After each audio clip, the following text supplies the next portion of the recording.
बोलिए बोलिए।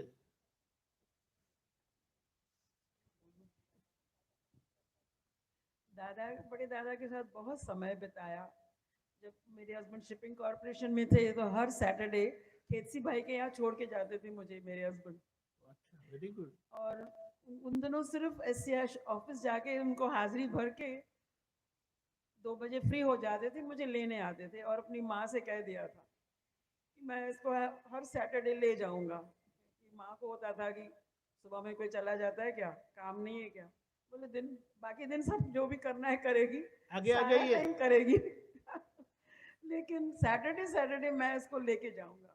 अच्छा, फिर? तो उन दिनों यशी का जो मेरी बेटी है वो मैं पेट से थी और दादा के वहाँ छोड़ के जाते थे और दादा के सामने सिर्फ रोया करती थी, सिर्फ आंसू गिरते थे। तो एक दिन दादा ने कहा, सासू तो मारे हो, मैंने मारती तो नहीं ने। नहीं दादा, मैंने मार स्ट्रांग बनाने के लिए ये सब दादा कहते थे मुझे, और असर ही नहीं होता था अंदर में, समझ में नहीं आता था। मुझे होता था वो जो कहते हैं मैं करती हूँ, मैं इतनी अच्छी हूँ, और खुद को जैसे सुबह से रात तक काम करती हूँ पर वो खुश क्यों नहीं होते हैं। आज इसमें कम हो गया, आज में ये ज्यादा हो गया, या मेरे हस्बैंड को कुछ न कुछ कह देते थे मेरे अगेंस्ट। और, अच्छा। और वो माँ के सामने उनके होंठ सिले हुए, माँ की बहुत इज्जत, बहुत कदर, बहुत वैल्यू। और मैं कुछ कहूँ तो वो परेशान होते थे, दुखी भी होते थे। एक तरफ माँ, एक तरफ तुम, मैं जाऊँ तो कहाँ जाऊँ। अच्छा, फिर दादा का क्या सॉल्यूशन मिला आपको? दादा दादा की बातें धीरे धीरे समझ में आने लगी। दादा बोले मुझे कि ये पिछले जन्मों का जो हिसाब है, मुझे ऐसा अब लग रहा है कि मैं तो बहुत अच्छी हूँ, जो कहते हैं मैं करती हूँ, उनकी आज्ञा में रहती हूँ, मुंह नहीं खोलती हूँ। धीरे धीरे समझ में आने लगी है बातें। लगी थी कि लगी है? लगी है, बिल्कुल लगी है। तभी नहीं समझ में आया, नहीं? बहुत समय लगा, अभी ये तो 49 ईयर्स समय दादा को मिलके हो गए मुझे। समय तो लगता ही है, बहुत। बात सही है। बहुत अच्छे। लेकिन वो नाटक वाली बात अभी मेरे समझ में नहीं आई। नहीं, कुछ मैं कुछ मानती नहीं थी। दोहराए। मैं भाई को कहती थी कि ऐसे कैसे हस्बैंड नाटक होता है क्या, इतने जो इतने पति प्रेम में दीवानी एक औरत हो मेरे जैसी, हो पति को नाटक कैसे मानेगी, नाटक है ये सब हम्म। मेरी। मैं तो उनसे कहती थी, क्योंकि एक दो बार ऐसा भी हुआ, उन्होंने कहा तेरे बाप को बुला के, मेरी सास ने कहा मैं उसको तार करती, उसको लेके जाओ। मैं पागल हो तो जाऊं, रो। हाँ, मेरे लेकिन वो डैडी तो। तो मर जाएंगे, 8 बच्चों, बेटों में एक ही बेटी, और हाँ। उसको छोड़ के जाएंगे। हाँ, तो मैं सही है। इनके यहाँ कहती थी, मैं इधर चौखट पे बैठी रहूंगी, मैं कहीं नहीं जाऊंगी। I love you, I die for you, अब मैं यहाँ से मर के निकलूंगी, मैं कभी नहीं जाऊंगी। राइट। तो हमेशा यही कहा उनसे कि मैं वापस घर नहीं लेकिन जाऊंगी। करीबन सभी लड़कियों को ऐसा ये अनुभव होता ही है। या तो उनके घर में से कोई कहते कि चले जाए, या उनको फील होता कि मैं चले जाती हूँ, बहुत हो गया मैं करके। कभी नहीं है, मैं कहा मैं मर जाऊंगी पर मैं, नहीं नहीं, ये डेथ विल दो सेपरेट में मी। से एक होता है। आपको ऐसा हुआ, उन्होंने कहा। बहुत लोगों को तो 6 महीने में ही, शुरुआत के 6 महीने ही बहुत कष्टदायी होते हैं। बहुत साल चला, मैं 14 साल साथ रही थी। अच्छा, फिर तो वनवास पूरा होने के बाद आप पक्के हो गए होंगे। हाँ। अब बहुत जिंदगी, दादा ने मेरी जिंदगी आसान कर दी, बहुत आसान। बड़े अब किस अभी ये नाटक जो हम समझते हैं और नाटक जो दादा भगवान समझते हैं, आप तो कुदरत से समझ ले।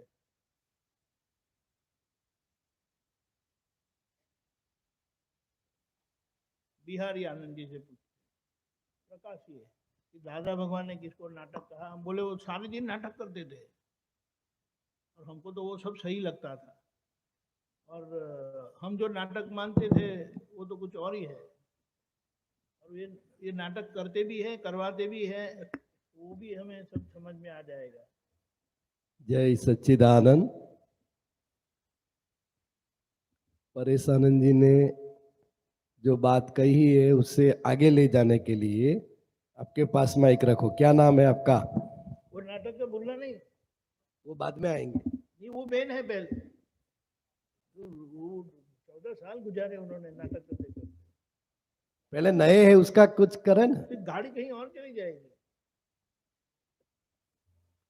वर्तिका शहानी। माइक बिल्कुल नजदीक रखो। वर्तिका शाहानी। वर- वर्तिका वर्तिका, जी। गुस्सा किसके पर आता है? मुझे नहीं आता है गुस्सा। किसको आता है?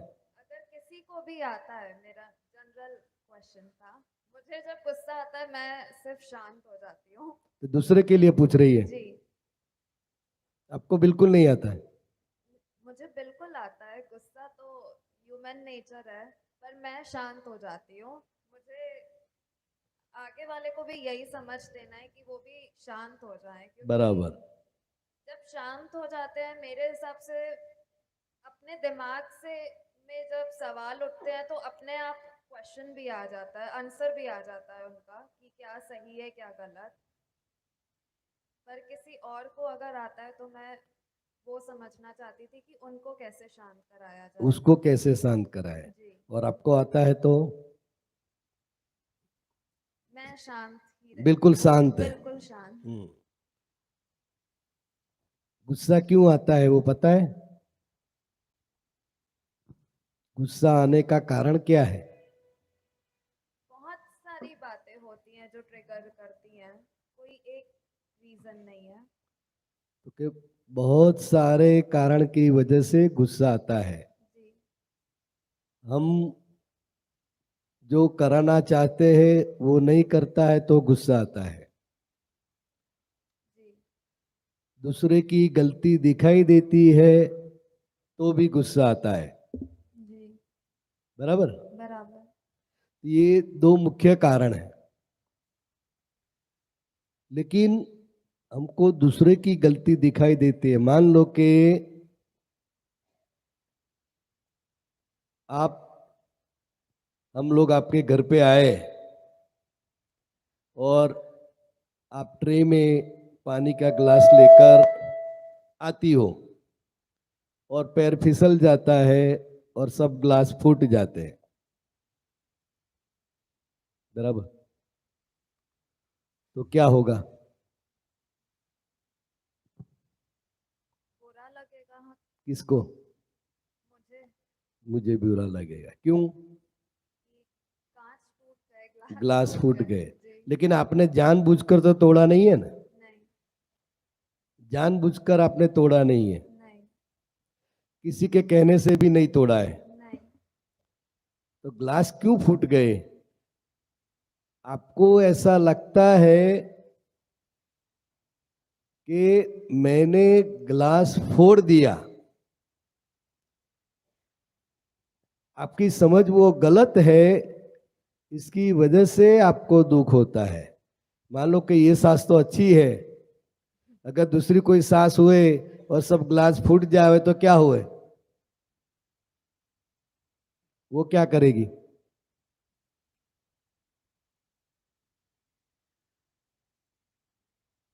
मुझे तो मेरी मदर इन लॉ का ही एक्सपीरियंस है। नहीं, मैं तो बोलता हूँ कि वो तो बहुत अच्छी है, हाँ, वो पहले शीतल ही मुझे है। उठाएंगी। शीतल है और शीतल ही है। जी। अगर दूसरी कोई सास है जिसने ज्ञान नहीं लिया है और आप नई नई बहू है और आपके हाथ से ग्लास फूट जाए सब, तो वो सास क्या करेगी? गुस्सा करेंगी। गुस्सा करेगी। जी। क्यों? क्योंकि कांच टूट गए, भले गलती ही हुई पर कांच तो टूट ही गए। तो उसको गुस्सा क्यों आता है? तो कि बहू ने ग्लास फोड़ दिया, जी। उसकी आपके हाथ में से पड़े, जी। उसको ऐसा ही लगता है कि इसने फोड़ दिया। लेकिन आपको पता है कि जानबूझकर नहीं फोड़ा है, जी। वो सिर्फ आपको पता है। जी। तो सास जब डांटती है तो आनंद होता है ना? नहीं, नहीं, डांटने में तो नहीं। डांटने में तो नहीं आता है। और आपको ऐसा लगता है कि भाई मैंने जानबूझकर थोड़ा फोड़ा है। लेकिन दूसरे लोग क्या देखते हैं कि जिसके हाथ से ग्लास फूटे, पड़े और फूट गए, तो सारा जगत ऐसा ही मानता है कि ये बहू ने गिलास फोड़ दिया, क्योंकि आपके हाथ से गिरे ना, उन्होंने देखा। जी तो सारा जगत ये मानता है कि जिसके हाथ से गिलास पड़े उन्हीं ने फोड़ा, लेकिन आपको पता है कि आपने फोड़ा नहीं नहीं है। तो मम्मी बोलेगी कि आपने ग्लास फोड़ दिया, और आप क्या बोलेगी? फोड़ दिया कि फूट गया बोलेगी? फूट गया। फूट गया बोलोगी। और मम्मी क्या बोलती है? फोड़ दिया। हाँ तो फोड़ दिया और फूट गया, दोनों में क्या फर्क है? नजर का फर्क है, नजरिए का फर्क है। नजरिया का फर्क है। हाँ तो जिसको ऐसा लगता है कि बहू ने ग्लास फोड़ दिया, उसकी जो समझ है जी वो गलत है। वो गलत समझ यानी कि अज्ञान के कारण गुस्सा आता है। जी अज्ञान क्या है? तो कि बहू ने फोड़ दिया, ऐसी उनकी समझ है। लेकिन बहू के समझ में क्या है? फूट गया कि फोड़ दिया? फूट गया। फूट गया। तो वो आपको पता है जी कि ये फूट गया है, लेकिन सास को लगता नहीं है कि ये फूट गया, सास को लगता है कि फोड़ दिया। जिनको ऐसा ज्ञान है, जो देखकर ऐसा समझते हैं कि बहू के हाथ से गिलास गिरे मतलब उन्होंने ही फोड़ दिया, इसलिए उनको गुस्सा आता है। कुछ भी घर में नुकसान हो जाता है, करना नहीं है आपको, नुकसान हो जाता है, तो तुरंत ही वो ऐसा ही बोलेंगे कि इसने किया, जी इसने नुकसान किया, उसने ये किया। बराबर। बराबर। तो जहां जहां अज्ञान है, गलत समझ है, वहां गुस्सा आएगा। आपको क्यों गुस्सा नहीं आता है ग्लास फूटने के बाद?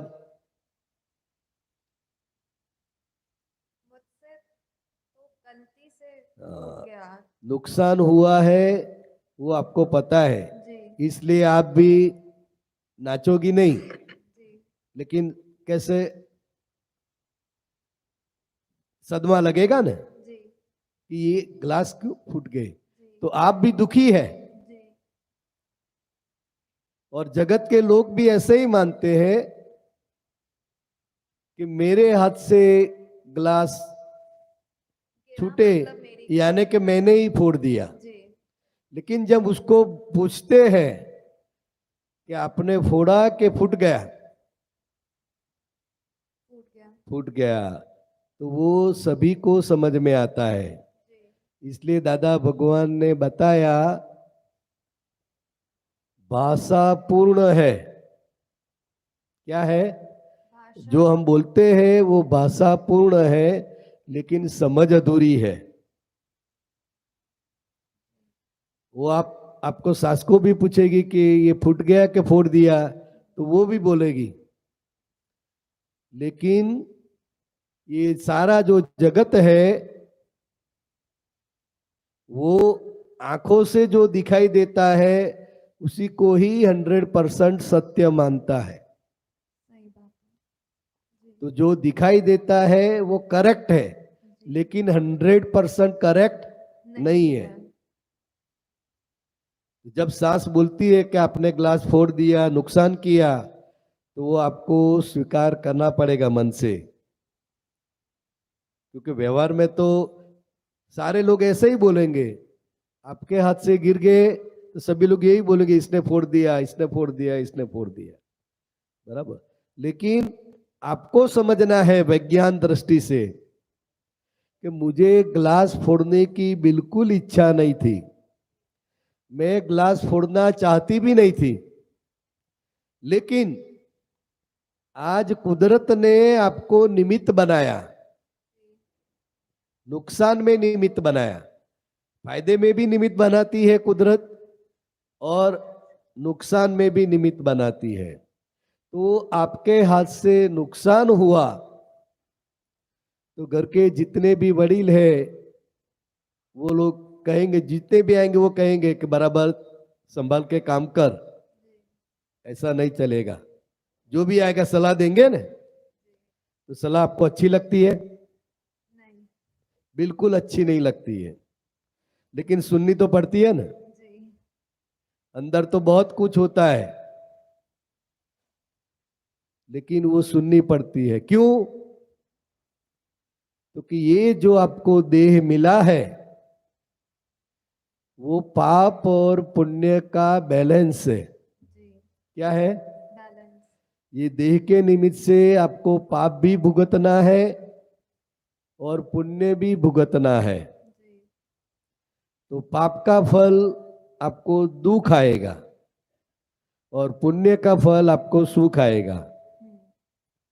तो जितने भी लोग बोलते हैं कि ग्लास फोड़ दिया, बराबर ध्यान से काम करना, ये करना, तो आपको सुख होगा कि दुख होगा? दुख होगा। दुख होगा।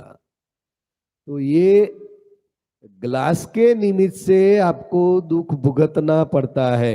जी। लेकिन आपको गलती किसकी दिखाई देती है? वो लोग मुझे बोलते हैं, जी। वो लोग मुझे डांटते रहते हैं, वो लोग मुझे बोलते रहते हैं, ये लोग मुझे, बराबर। बराबर। तो ये आपका ही कर्म का फल है। जी।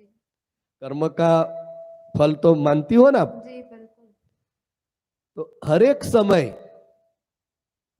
आपके साथ कुछ भी होता है, जहां जहां आपको कुछ भी मिलता है बिना मांगे, सुख भी मिलता है, दुख भी मिलता है, दोनों मिलता है ना। बिल्कुल। तो ये ग्लास फूट जाने के बाद आपको जो दुख होता है, कोई बोलता नहीं है तो भी दुख होता है, जी। और बोलते हैं तो फिर और ज्यादा जी। ज्यादा दुख होता है। जी। तो ये दुख हमको भुगतने को आया, जी। लेकिन आप कसूरवार किसको मानती हो? जो उस दुख को बढ़ा रहा है। हैं?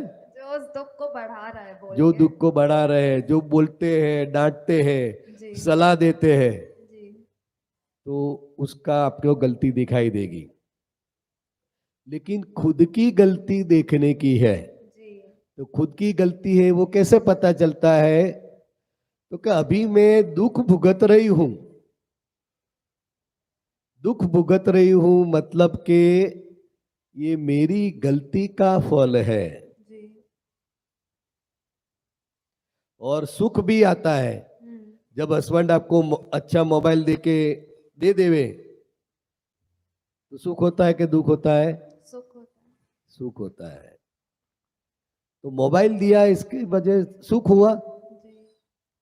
और जो बोला कि तूने तोड़ दिया, तूने तोड़ दिया, तो इसके कारण दुख हुआ। जी। तो वो लोग दुख देते हैं, क्या आपको होता है? मुझे होता है। आपको होता है। जी। जब जब कहीं पर भी आपकी भुगतान है, जी। पाप की या पुण्य की, वो आपका ही किया हुआ कर्म का फल है, है। जी। देने वाला निमित्त है। जी। लेकिन हम देने वाले को कसूरवार मानते हैं। जी। समझी? समझी। तो हमको समझना है, ये संसार में से मुक्त तो होना है, तो हमको ये दादा भगवान का जो विज्ञान है, वैज्ञानिक जो दृष्टि है, वो हमें समझना है। जी। तो ये एक ही याद रखने का, ये जो देह मिला है वो पुण्य और पाप दोनों भुगतने के लिए है, वो हम लेके आए हैं, बराबर ना। बराबर है। तो हमारे ही कारण हमको कोई सुविधा देता है, हमको कोई टोकता है, हमारी गलती निकालता है। जब जब आपकी भूल है, पाप का उदय है, तो आपको ही दुख होगा। समझी? जब जब भी दुख भुगतना आए, कोई तकलीफ आए, कोई हैरान गति आए, तो अपने आपको बोलने का कि ये तेरा हिसाब है, जी देने वाला निमित्त है। जी। आपने पोस्टमैन देखा है? पोस्टमैन जो पोस्ट दे जाते हैं घर पे, जी जी। देखा है? हाँ जी। तो पोस्टमैन किसको पोस्ट देता है? जिसके नाम की चिट्ठी हो। जिसके नाम की है। हाँ अगर दोनों नाम एक सही एक जैसे है तो भी वो बराबर करेक्ट करके देता है ना। जी तो इसमें पोस्टमैन की क्या गलती? आपकी पोस्ट पोस्टमैन दे जाता है, आपको अशुभ समाचार देता है, किसी को लग्न की कंकोत्री देता है, किसी को और देता है, बर्थडे पार्टी का इनविटेशन देता है, तो वो देता है कि आपका है, वो देता है। वो सिर्फ निमित्त है। वो सिर्फ पोस्टमैन सिर्फ निमित्त है। हाँ, सुख और दुख मुझे आपका जो है वही देगा ना। जी जब आपको अशुभ समाचार की पोस्ट देवे तो हम उसको गालियां देते हैं, नहीं। और आनंद का समाचार देवे तो उसके ऊपर खुश हो जाते हैं, जी खुश हो जाते हैं। लेकिन अशुभ समाचार होता है तो गाली नहीं देते। क्यों? कि हमारी समझ में है जी ये हमारी पोस्ट है, जी वो तो सिर्फ देने वाला है, जी वो घर से नहीं लेके आता है। जी। घर से लेके आता है? नहीं। वो तो जो हमारी है वो हमको देता है। जी तो इसी तरह कुदरत भी आपको दुख भुगतना है तो वो दुख देने वाले निमित्त पोस्टमैन की तरह मिल जाएंगे, और वो घर में ही होते हैं, आसपास में ही होते हैं।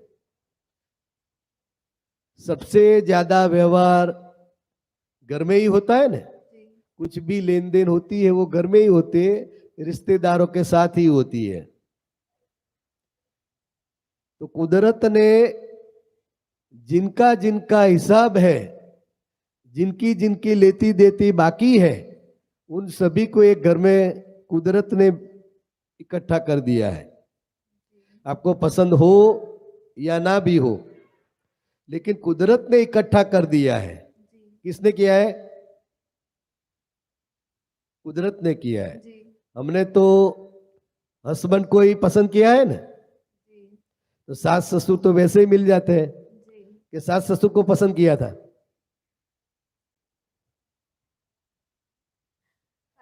हस्बैंड को पसंद किया, तो हस्बैंड के निमित्त से आपको ज्यादा किसके साथ रहना पड़ता है? मॉम डैड के साथ। मॉम डैड के साथ।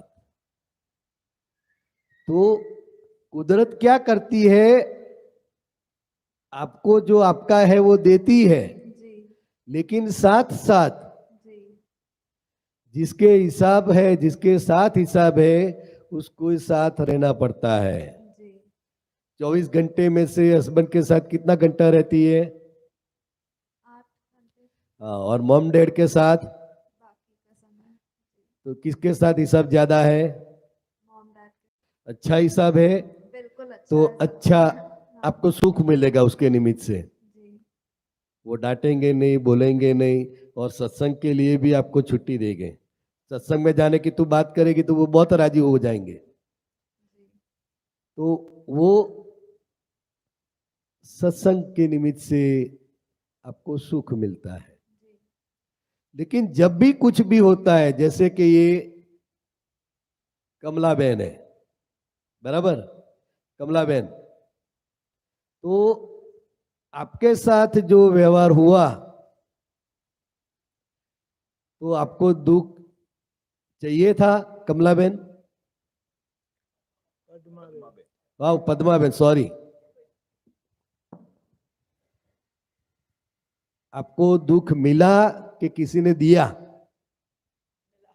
मिला, श्योर। लेकिन लगता क्या है? दे रहे हैं, मेरी सास दे रही है, मैं उसकी बहुत ख्याल रखती हूँ, बहुत ही उसकी संभाल करती हूँ, फिर भी वो राजी क्यों नहीं होती है? और साथ में हस्बैंड भी है, हस्बैंड किसी के पक्ष में नहीं बोलते हैं, पद्मा बहन बराबर है? माइक में हाँ जी। उनका पक्ष लेते थे कि आपका पक्ष? किसका पक्ष लेते थे कैप्टन साहब? कुछ कहीं नहीं आवाज सुनाई नहीं देती। कुछ नहीं कहते। कुछ नहीं कहते थे। तो वो सब देखते हैं, व्यवहार में किसकी गलती है वो भी जानते हैं, फिर भी आपके लिए कुछ भी कह नहीं सकते थे। और आपको इसके पास से सुनना था कि तेरी गलती नहीं है, मेरी माँ ऐसी है, वो आपको सुनना था। लेकिन माँ और बेटे का जो रिलेशन था वो आप भी जानती थी ना, कि उसके माँ के प्रति उसको कितना भाव था, कितना रिस्पेक्ट था। तो वो कुछ भी बोलते नहीं थे, और वो कुछ भी नहीं बोलते तो आपको ज्यादा असर होती है, बराबर? तो कुदरत ने ये मिला दिया कि आपने सास को ढूंढ लिया। माइक में बोल। फिर से कहीं मैं नहीं समझी। हाँ, जो सास ससुर आपको मिले तो वो कुदरत ने मिला दिया आपको कि आपने खुद को सास को ढूंढा है? कुदरत ने मिला है। कुदरत ने मिलाया। हस्बैंड के साथ साथ बाकी गिफ्ट मिलती है, बाकी जितनी भी रिश्तेदारी है, मासी सासू, फोई सासू, काकी सासू, जितनी भी रिश्तेदारी है वो सब हस्बैंड के साथ साथ मिलती है। कुदरत क्या करती है? कुदरत किसी को अकेला हस्बैंड नहीं देती और अकेली वाइफ भी नहीं देते। अगर ये दोनों को अकेले दे देवे तो वो फिर वो किसी के बंधन में नहीं रहेंगे। लेकिन कुदरत का नियम है, ये जो हस्बैंड और वाइफ मौत सुख का जो साधन है वो ऐसे फ्री में नहीं देते हैं, उसके साथ बहुत कुछ देते हैं जो आपको नहीं चाहिए, जो आज किसी भी बहू को नहीं चाहिए।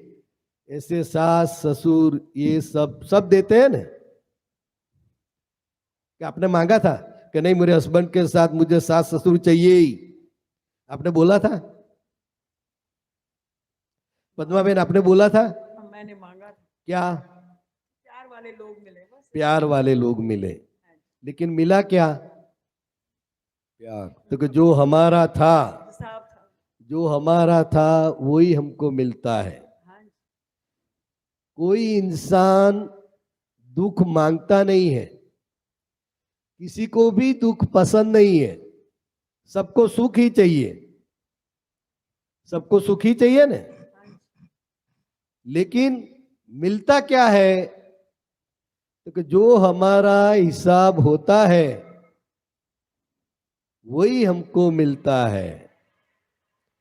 लेकिन हिसाब हमारा है, लेकिन हम गलती किसकी निकालते थे पद्मा बहन? सामने वाले। सामने वाले की। तो आपको आनंद बढ़ेगा, दुख बढ़ेगा कि क्या होगा? जब तक आपकी समझ में ऐसा है कि मेरी सास मुझे दुख दे रही है, मेरी सास मुझे तकलीफ दे रही है, मेरी सास मुझे को समझती नहीं है, मैं इतना कुछ करती हूं फिर भी वो राजी नहीं होती है, तो ऐसा क्यों पद्मा में? ऐसा क्यों वो राजी ही नहीं होती है? ऐसा क्यों? ज्यादा मिले उसके बाद धीरे धीरे सब समझ में आ गया मुझे। धीरे धीरे समझ में आ गया। समझ में आ गया। और जितना जितना समझ में आता है उतना हमको अंदर आनंद होता है। आनंद। सही समझ का परिणाम आनंद है और गलत समझ का परिणाम दुख है, बराबर? हाँ जी। तो जिनको भी जो भी मिलता है कुत्ता एक जाति है, वो मकान के बाहर भी होता है और मकान के अंदर भी होता है, कुत्ता ही है ना। लेकिन दोनों की परिस्थिति अलग अलग है, दोनों के सुख दुख अलग अलग है। तो कुछ पुण्य किया होगा जिसके परिणाम वो घर में है, और कुछ पाप का फल है तो वो बाहर है।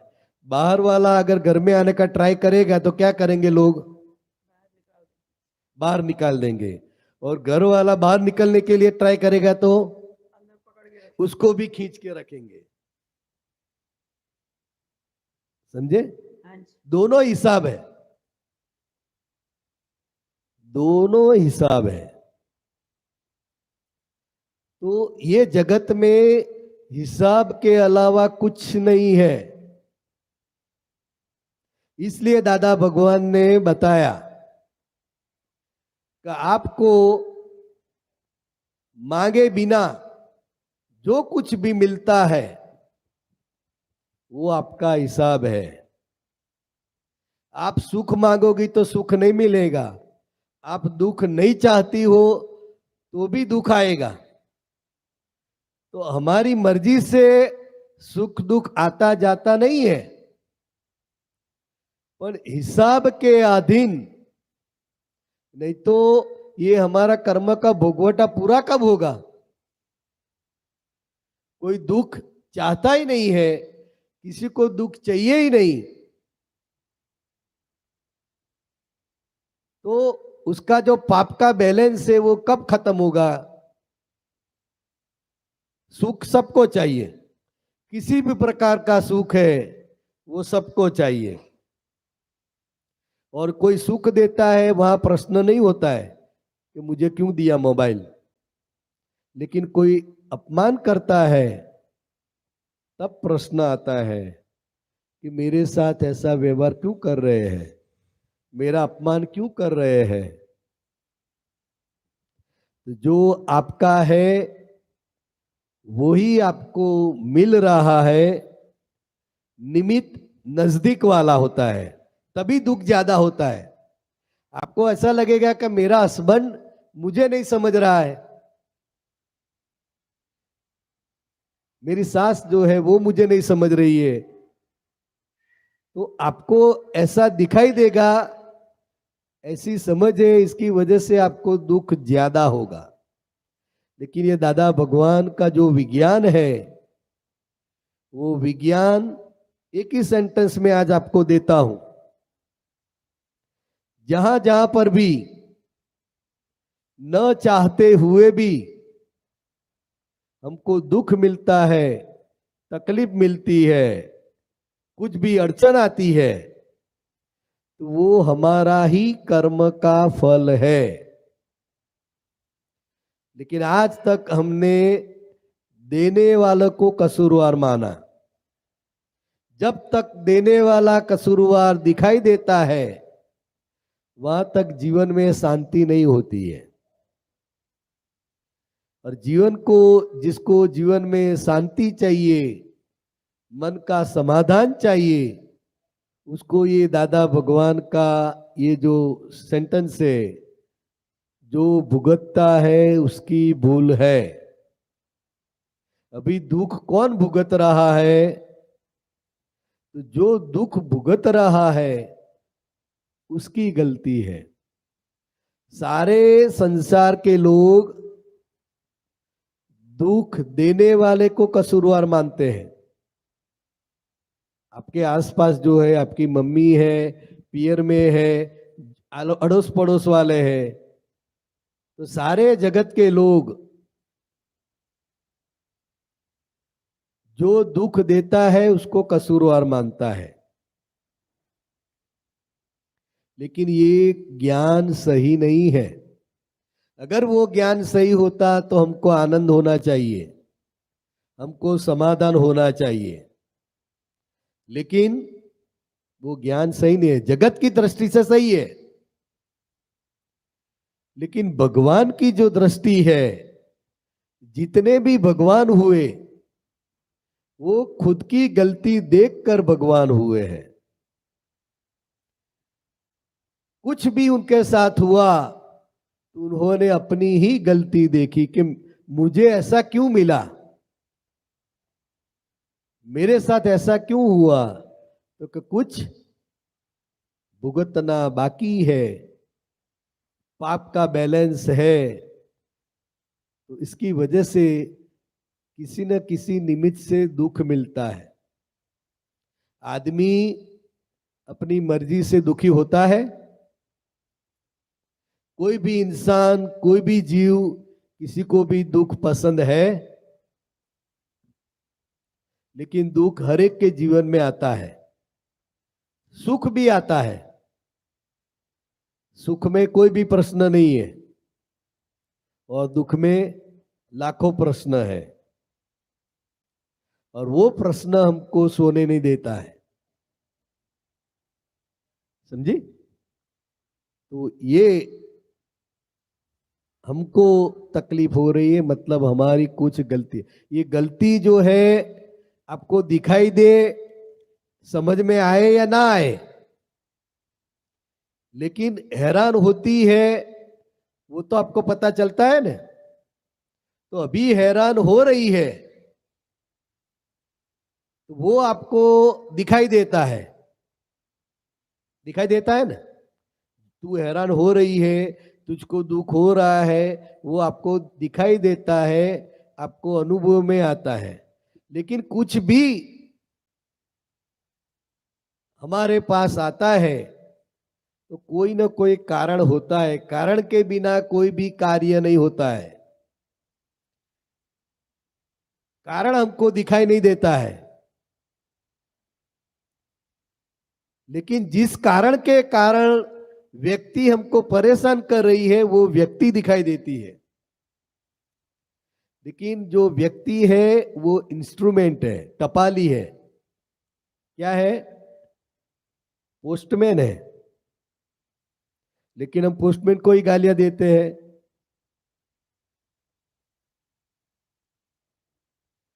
तो ये वैज्ञानिक कारण आपको समझना पड़ेगा।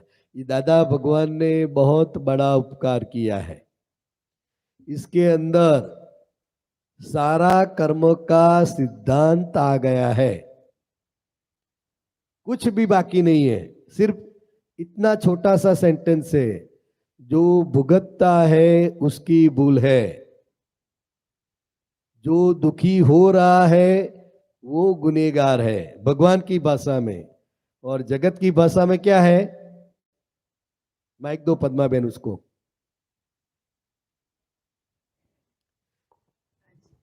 जगत की भाषा में क्या है? सामने वाला दुख दे रहा सामने वाला। और जब तक सामने वाला दूषित दिखाई देता है, गुनहगार दिखाई देता है, वहां तक नया कर्म का बीज पड़ेगा। ये पुनरपि जननम पुनरपि क्यों चल रहा है? तो कि हम दूसरों को ही गलती देखते रहते हैं, और जब जब दूसरों की गलती दिखाई देती है वहां नया कर्म का बीज पड़ता है। और जब से आपकी खुद की गलती दिखाई देगी कि भाई मेरे साथ ऐसा क्यों हो रहा है, मैं तो दुख चाहती नहीं हूं, मुझे दुख चाहिए भी नहीं, 1% भी नहीं चाहिए, कि चलेगा 1%? 1% भी नहीं चाहिए, फिर भी क्यों आता है? तो पोस्ट में ढूंढ कर आपकी टपाल आपको देगा। समझे? पद्मा बहन बोलो, माइक नजदीक रखो एकदम, हाँ, अभी किसी की गलती ऐसे नहीं ऐसे रखो सामने। अब गलती नहीं दिखती किसी की, अपनी दिखती है। अपने अब छूटना है, और अब ये जन्म मरण की चक्की से छूट जाना। बस। और जब से अपनी गलती दिखाई देती है और प्रतिक्रमण तभी आनंद होता है। दूसरे की गलती दिखाई देती है तो दुख होता है, और जहां से जब से अपनी खुद की गलती दिखाई देती है तब आनंद होता है, और ये छूटने का मार्ग है। दादा भगवान का जो मार्ग है वो मुक्ति का मार्ग है। क्या है? मुक्ति का। मुक्ति का मार्ग है। अपने खुद को छूटने के लिए ये ज्ञान है। बाकी लोग क्या कर रहे हैं, क्यों कर रहे हैं, उसमें टाइम गंवाना नहीं है। लेकिन हमको क्या करना है? छूटना है, मुक्त होना है, तो खुद की गलती देखनी पड़ेगी। और खुद की गलती देखनी पड़ेगी ऐसा नहीं, खुद की गलती के कारण ही दुख का भुगतान आता है। बराबर? हाँ जी। हाँ, दीपक आनंद जी। जय जय सच्चिदानंद। सच्चिदानंद। दादा बताते थे मैं सारा दिन नाटक ही करता हूँ कर, और सबको सही लगता था, क्योंकि वे नाटक ऐसा कुछ करते थे कि किसी को भी दुख नहीं होता था, सबको अच्छा लगता था। और हमारा कुछ नाटक ऐसा होता था कि सब लोग हमसे दुखी होते थे और हम खुद भी दुखी रहते थे। कुछ करना है आपको? कविराज ने भी एक पद में ऐसा ही गाया है ना, बोलिए। अनुभव कहता है हमको खुद अपनी भूल को देखो। अनुभव कहता है हमको खुद अपनी गलती देखो। दूसरों की गलती न देखो, भूल है तो सजा खुद भोगो। दूसरों की गलती न देखो, भूल है तो सजा खुद भोगो। बहुत अच्छा बताया, लेकिन वो देखने की बात आई। वो देखेंगे कैसे कि सामने वाले गलत नहीं है और हम ही गलत है? तो वो आंखें चाहिए। वो शिव जी की तीसरी आंख है। वो शिव जी से शादी होने के बाद वो तीसरी आंख खुलती है। और ये शादी से क्या होता है? ये शादी से संसार का सुख मिलता है, लेकिन ये संसार का सुख है ना, दुख की परछाई वाला है। ऐसा कुछ महसूस हुआ सबको? आपको महसूस हुआ थोड़ा बहुत? अभी ये दुख की परछाई को अगर हटाना है ना, तो बोले शिव जी से शादी कर लो। ये शादी अच्छी रहेगी, टिकेगी और अच्छे से जिएंगे आप। लेकिन सभी के अंदर भगवान के दर्शन करते करते, और ये बताया ना, दूसरों की गलती मत देखो, लेकिन दिखाई देती उसका क्या करेंगे? वो दिखाई नहीं देगी। दादा भगवान को कोई दोषी नहीं दिखाई देते थे, इसीलिए सभी के साथ प्रेम से रहते थे। लेकिन लोगों ने उनके ऊपर कुछ करने का कसर छोड़ा नहीं था, फिर भी वो हंसते रहते थे। क्यों हंसते रहते थे? यही ये ज्ञान का रहस्य है। और वो प्राप्त करने की भावना करना, वो शादी करने की भावना की, तो ये अच्छा परिवार मिल गया, तनवीर जी मिल गए। अभी ये प्रार्थना अगर आपको अच्छी लगे तो ये प्रार्थना करना, क्योंकि किसी के लिए कोई और ये प्रार्थना नहीं कर सकते, भावना कर सकते हैं। आपके सारे परिवार वाले तो यही भावना करते होंगे कि हमारी नई बिटिया घर पर आई है, वो भी उनको दादा का सिक्का लग जाए। ये बात। जय सच्चिदानंद। महेश आनंद जी, आप कुछ प्रकाश है? ओहो, वो तो बैठने के लिए आया है। आप बोलो, आप बोलो। अब आप लाभ दो।